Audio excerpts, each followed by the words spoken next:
So'nggi vaqtlarda huquqni muhofaza qiluvchi organlar tomonidan korrupsiya bilan bog'liq jinoyatlarning fosh etilayotganligi bu illatga qarshi murosasiz kurash olib borilayotganini ko'rsatmoqda.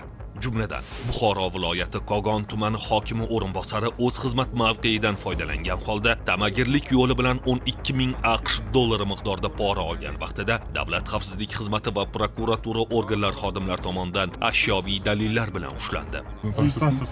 Zamok tumani. Qaysi tumanda? Kogon tumani. Kim bilan uchrashdingiz? Fermer bilan uchrashdim. Nima masalada uchrashdingiz? Suv masalasida.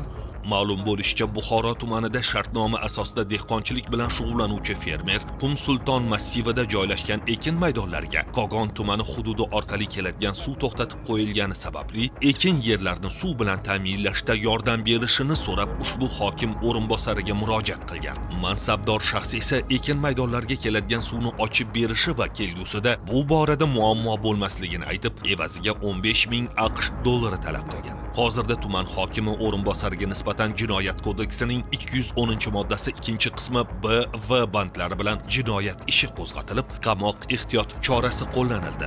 Hurmatli fuqarolar, kundalik hayotda shu kabi qonun buzilish holatlariga duch kelsangiz, Davlat xavfsizlik xizmatining 1520 qisqa raqamiga qo'ng'iroq qilib xabar bering. Shaxsingizning sir saqlanishi kafolatlanadi.